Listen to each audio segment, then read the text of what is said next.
La suprématie bourguignonne est en jeu dans cette rencontre, c'est le grand derby de la Bourgogne. Pour Jean-Luc Vanucci, le coach auxerrois, le début de saison est bon malgré la perte sur blessure de certains cadres comme Livio Nabab, Samaritano ou encore Granic. Il faut valoriser l'équipe première par le centre de formation plutôt performant après sa victoire en Coupe Gambardella. Et une recrue devrait arriver pour pallier l'absence de Samaritano à gauche justement. Sigamari Diarra était pisté mais il a finalement décliné l'offre pour peut-être s'engager en faveur de Valenciennes. En amical, en pré-saison, les deux équipes s'étaient quittées sur un score nul, un but partout. Et c'est bien Dijon qui se montre plus dangereux dans ce début de match. Haut dans le pressing et altruiste devant le but. Les Dijonnais vont récupérer un très bon coup franc juste devant la surface de réparation.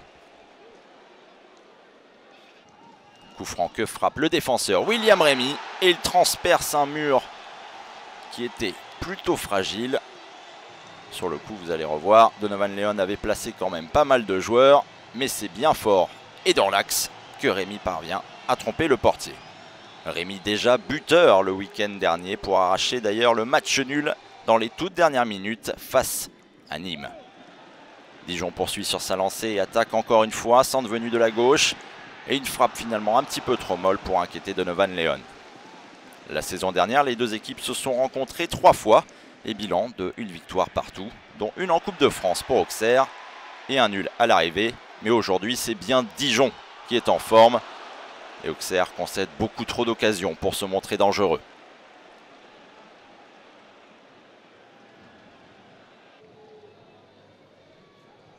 C'est donc la mi-temps à Gaston Gérard avec ce score de 1-0. Plus en jambes, le DFCO rentre au vestiaire avec un but d'avance et poursuit sur sa lancée en seconde période. Mais attention au contre auxerrois. Mais le réalisme n'est pas là. Auxerre revient certes avec de meilleures intentions, mais il faut se montrer un petit peu plus efficace devant le but.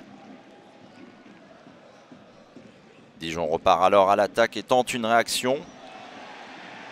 Mais là encore, rien ne rentre.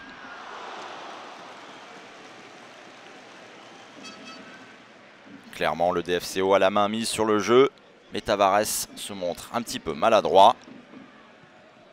Auxerre a encore toutes ses chances, donc pour revenir dans cette rencontre, l'enjeu est total, la suprématie de la Bourgogne. Mais au final, elle finira par être un petit peu plus rouge ce soir. Victoire méritée pour Dijon qui s'impose dans un derby bourguignon qu'il a maîtrisé de bout en bout. Auxerre a concédé beaucoup trop d'occasions pour espérer mieux.